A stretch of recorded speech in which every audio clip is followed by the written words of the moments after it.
Well, this is also Gardner welcoming you back to the World Evangelism Podcast. And today, this is a special edition. This is our second in the series talking with Bridgette Young. And in the normal World Evangelism Podcast, I'll be bringing to you a verse of the day for missions and then a country of the day or country of the week, because this will be coming out weekly. Then I will bring you a book you should read, a book you should know about, and a historical person. So I'm very excited about the opportunity to talk to you. But all along the way, I'm going to be looking for people that can bless us and help us. And Bridgette Young is one of those people. For us to be used, God often breaks us. You know, Joseph will be greatly used, but he went through 13 years of torture. Moses will be greatly used, but he went through 40 years in the wilderness.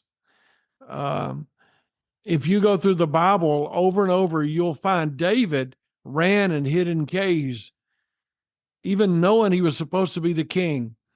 And Bridgette and Blake Young, missionaries to Colombia, have been suffering.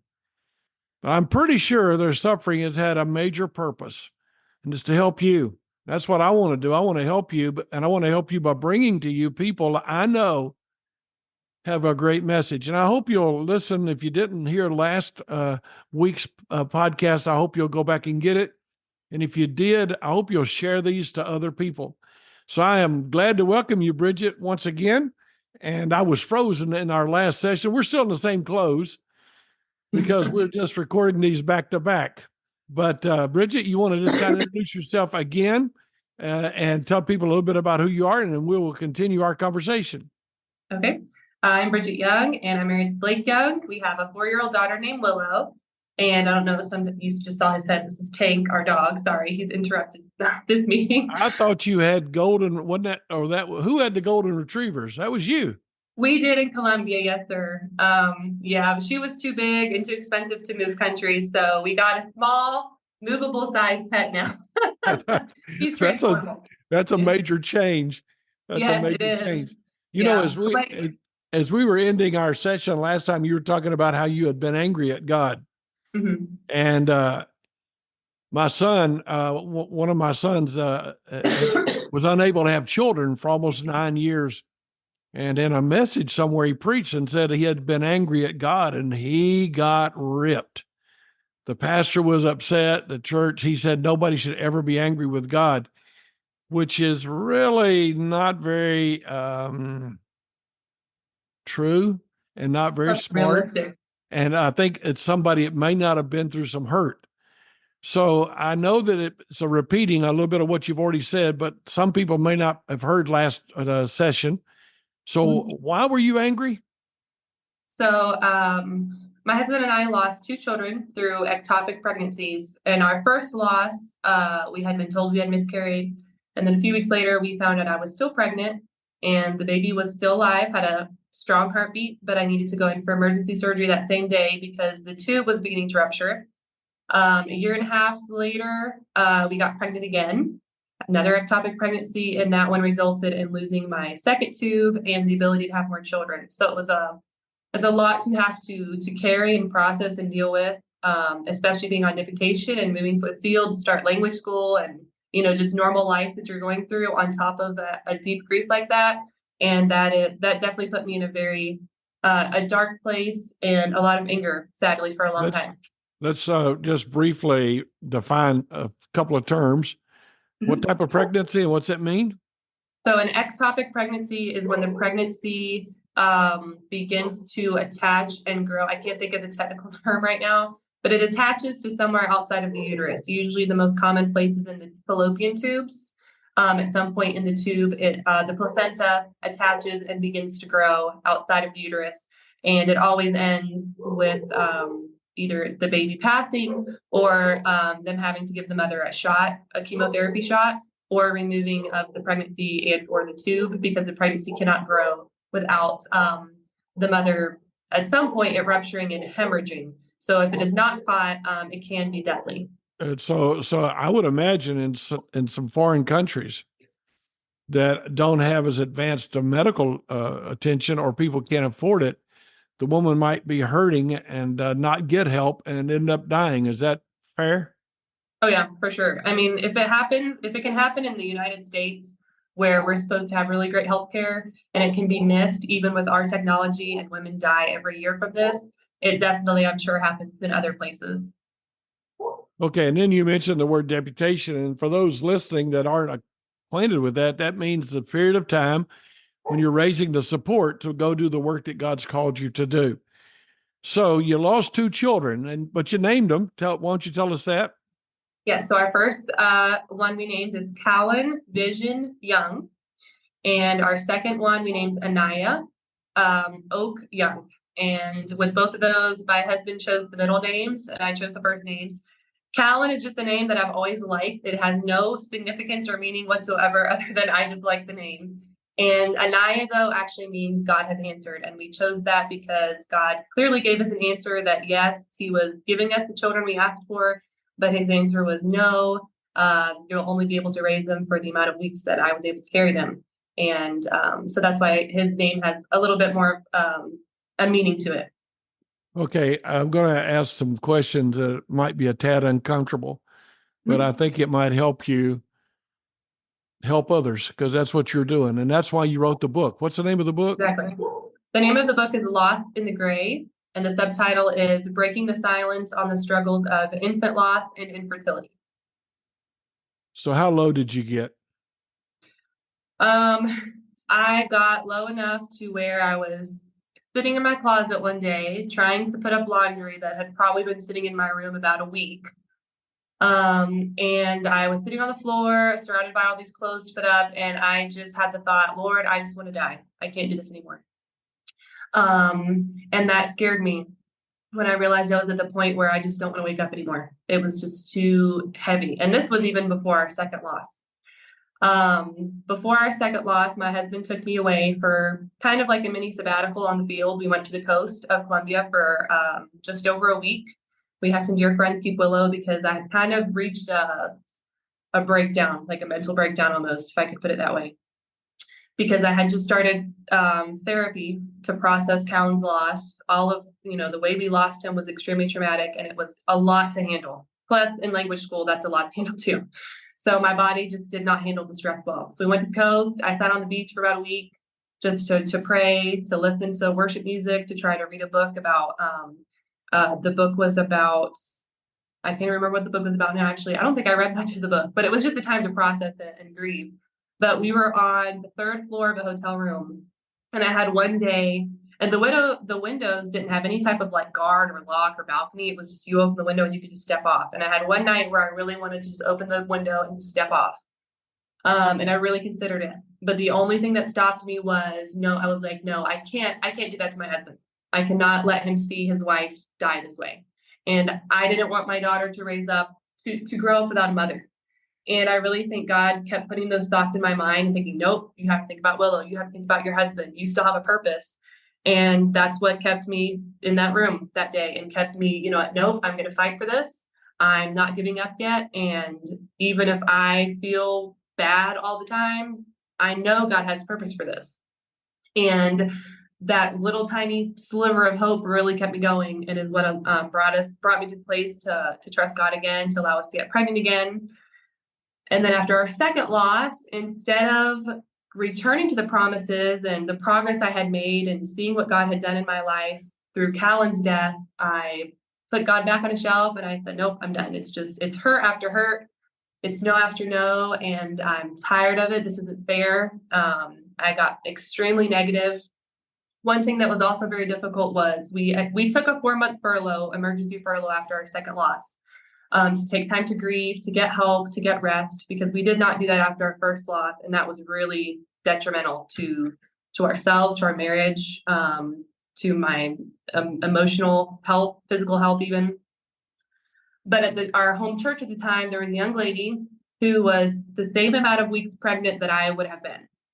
And so for 4 months, I had to go to every service and see her belly grow and see her healthy pregnancy. And that was really difficult. And I felt that God was being very cruel And my pastor looked me in the eyes one day at one of our counseling sessions, and he said, I can look at your face and you have no hope. You are hopeless. And I said, yeah, I am. I was like, it's just not fair. And I almost walked away from ministry.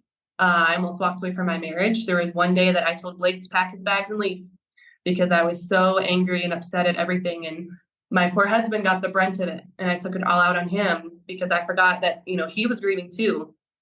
And he handled it way better than I did. He stayed in the truth of God's word. He led his family really well, but I fought it because I let anger consume me. But little by little, with a lot of, I think, prayers on the behalf of my husband and some other people who knew how much I was struggling, we got into a grief share program. And little by little, with a lot of love for my husband, tons of mercy from the Lord, I got back to the point where I was like, you know what? I'm going to be okay. We're going to get through this. God has a plan for this. And the Lord really just did a radical change in my heart because I could not still be in missions. I would not have the marriage I have today if it were not for the Lord and for the husband that He gave me. Nobody can get through those things. I really believe nobody can get through the loss of a child, no matter what type of loss, without Christ. And the ones that somehow, quote unquote, do get through it, they're struggling every day. Every day is going to be a battle. And today it's still a battle for me on a lot of days. And it's been 3.5 years since we lost Callan and 1.5 years since we lost Anaya. And there are still some days that it's still just really, really heavy and just really difficult. So I'd like to know how it affected Willow. There's Willow. Why don't you introduce Willow to everyone that's watching, and people that are watching can see her? This is Willow. She's 4. She's got chocolate on her face. Hey, Willow. Okay. Okay. She's just shy. All right, so get I can't because Mommy's talking right now. Okay, go see. Use your chair if you need to, or you can sit here. But if you sit here, be quiet. Okay. Can I hello? Yes, go get a popsicle. Use your chair. Okay. Can you shut the door? I would say children are worth the time and the love, so it's good. Yes, Okay. and we have realized that she's our miracle baby because the fact that I had 2 ectopics back to back in both tubes, even though I was told that, oh, your tubes look fine, there obviously was something that wasn't okay.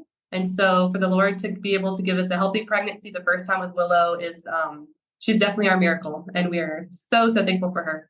I want to know how she reacted because she had to see her mother down and out and beaten and whipped. And though I think maybe Blake apparently was handling it, I'm pretty sure he wasn't handling it because I know how to fake it. Mhm. And, it's that fake it till you make it. And so I wonder how Willow was affected, or do you have any idea? A little bit. Thankfully, during our first loss, she had just turned 1 year old. So she was still definitely young enough to where she didn't know what was going on. We were at a veteran missionary's house during the first loss because it was in Colombia, and we ended up staying there for 2 weeks through Thanksgiving instead of 1 week because I had to recover from the surgery. And they took her out for ice cream. They took her, they played with her. So she had a blast. After the times that I was dealing with depression through language school, I would try to fake it as much as I could with her, but a lot of times it was, hey, let's turn on cartoons and let's eat pizza in bed. Like that's just the reality of it. I didn't do a lot of cooking. We had a lot of takeout or like frozen meals, and she was 1 to 2 years old during that time, 2.5 years old, and thankfully she I didn't cry in front of her a lot of times. I would go cry in the shower. I'd go cry in the closet when she was asleep, when Blake was busy, because I didn't want to make him or her be scared or feel worse than they were. I don't think he realized how bad the depression was because, like you said, we can get really good at faking it. But when it got to the point where I couldn't anymore, I went to him and I kind of had the breakdown, and it was like, something's wrong with me. And he sat with me and he read scripture to me. Willow was asleep at this point, and he was like, I'm gonna call our director. I'm gonna take you on a vacation and we're gonna get through this. And he just loved me through it. And I know I found out later that he was still struggling with some things, And we kind of felt the same. Well, if I tell you, it'll wear you down. It'll, burden you and you'll worry about me and vice versa. But that's not how a marriage should work. And once we actually opened up and were honest with each other, we were better able to pray for each other and carry each other's burdens. And it was much sweeter and brought us closer. Now, during my second loss, Willow was with me. And on my second flight in the States that landed in North Carolina is when I was in extreme pain. It was probably the worst pain I've ever been in other than actual labor when I birthed Willow. It was terrible. The flight attendant came and helped me with Willow. And something kind of interesting on that flight is Willow has flown a lot. She never has problems with her ears. On this trip, her ears really started bothering her. And I really think that was the Lord, because I was in so much pain and all of a sudden Willow started crying, and that took my focus off the pain and on my daughter. And I was trying to sing to her. We were giving her snacks to try to help her to swallow. And that helped me make it that last 20 minutes of the flight. And then when I got off the flight, we got help, and they had to take us via ambulance from the airport to the hospital. And that scared her a little bit. She doesn't like ambulances too much anymore. If she gets too close, it kind of scares her. But thankfully the nurses were super kind. I had a cousin I didn't realize lived, in that same city, and she had several kids. She came, picked up Willow, took her to her house, played with her, fed her, let her sleep there over the night. So thankfully Willow didn't have to spend the night in the hospital. She was only there for a couple hours with me. She has seen me cry more over the last year, because I learned, if I'm trying to teach women that it's okay to grieve their child and they don't have to go in a closet and cry, I need to teach that to my daughter as well. So there's been some times where she's seen me cry and she's like, "Mommy, why are you crying?" And so I'll say, "Well, I miss your brothers or your brother and sister right now." And then we talk to them with her, and she knows their names, and we have their things displayed in our home, and she'll go by and point to them and say, "Oh, that's Callan's or that's Anaya's." And to me, that's really sweet, because hearing her say their names is, it's really comforting to me. I thought it was going to be really triggering or really difficult. But when it's your children and she has that connection with her siblings, it really does help. Okay. So let's, I don't know if we need one more podcast with this or not, but let's kind of give a little bit of detail about your book. Give us one major helpful hint from the book. Tell them what the name of the book is, and it'll be out in print in just a few days, correct? But the fact is, this podcast won't go out for a little over a week, so it may already be in print.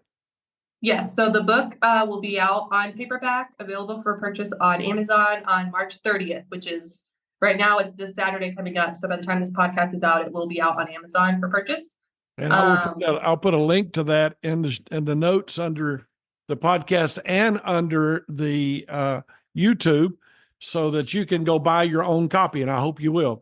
All right. Yeah. And so it's already out. The book is already available as a Kindle version.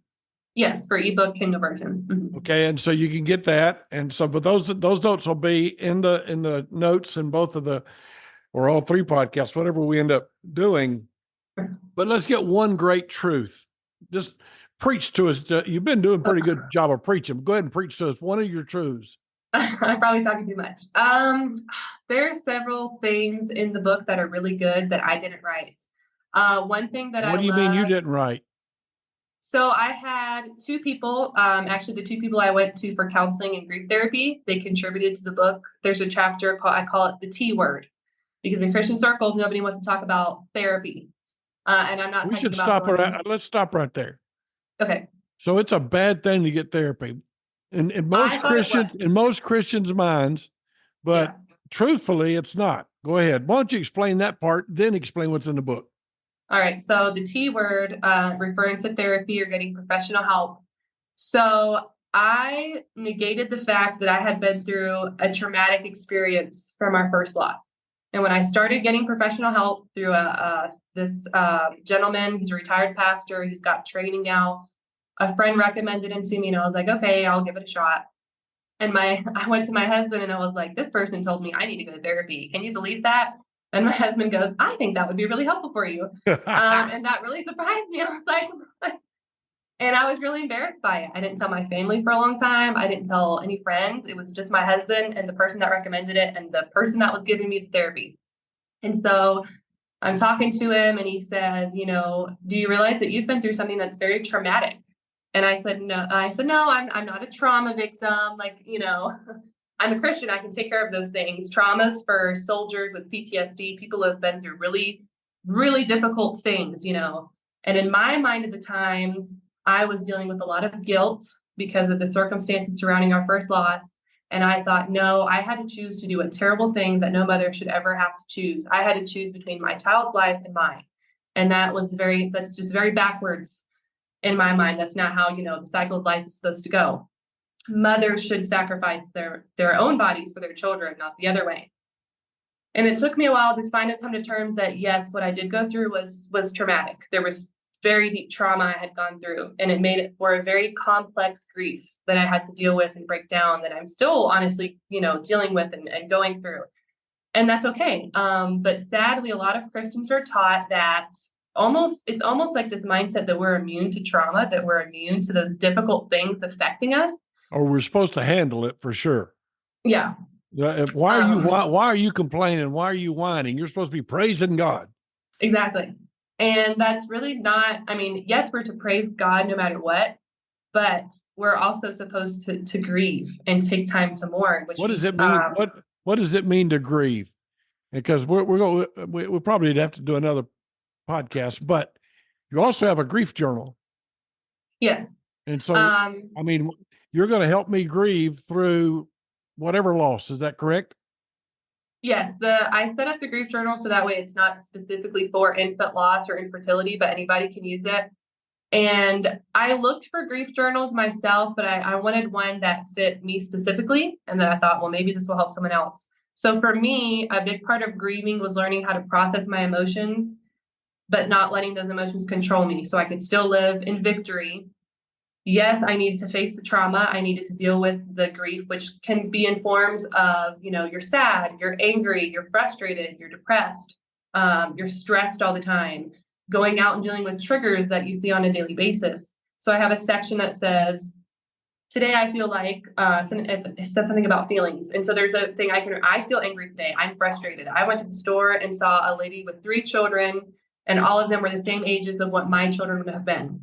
That can be very triggering for me some days. Or, I had to go to the doctor's office today and I couldn't stop shaking because I still have a hard time going into doctor's office, even if it has nothing related to anything to do with having children. Those are just things that our brains are always going to be affected by because trauma affects our brains. Like if you look at pictures of brains before and after trauma, it literally can change your brain in some areas. And because we're human beings, we're not perfect. This is a sinful world, and negative things are going to impact our bodies in a negative way. But we can learn to overcome those and to deal with them in a healthy way and to move through them. So there's a section where you can write down what you're feeling, if you have any triggers that day, whatever. And then the next thing says, the truth I'm standing on. So here's how I'm feeling. Here's all these things that are weighing me down that feel so overwhelming. But here are some verses I can write down, some reminders of God's truth and promises that I can apply right now. And then there's a section for other notes if you want to journal about, no more popsicles. You can talk about whatever the grief is. Maybe you've lost a grandparent or a loved one or a child, and you can just write maybe a letter to that person or just memories or whatever it is that helps you. Because for me, talking about it and writing about it is a huge help to me to process it. And then to be able to begin to grieve, to begin to feel those things, but then to move on with it, to grow around the grief and to learn how to appropriately handle it on a day-to-day basis. Fantastic. Well, this is our second episode, and we'll do one more together. Because I want Bridget to explain some truths out of the book and maybe what's it like to have therapy? Why are we so embarrassed about therapy and getting counseling? I know that when I was in the bottom of the pit that I was in, somebody told me to get counseling, and I was like, I've been giving counseling all my life. So I want Bridget to help us with that. And I think God has raised up Bridget to be a big blessing and a help to so many people. And I thank you for listening to the podcast. And we will be back. So this will be 3 weeks running that Bridget will be speaking to you. And I hope that you will invite people to come. Go get session number 1, come back and listen to this one, and then, of course, session number 3. Thank you very much for listening to the World Evangelism Podcast Special Edition. And we'll be back in just a little bit. God bless you.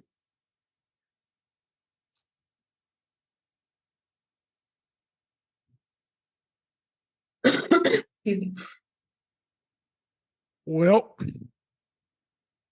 I have lost my mouse.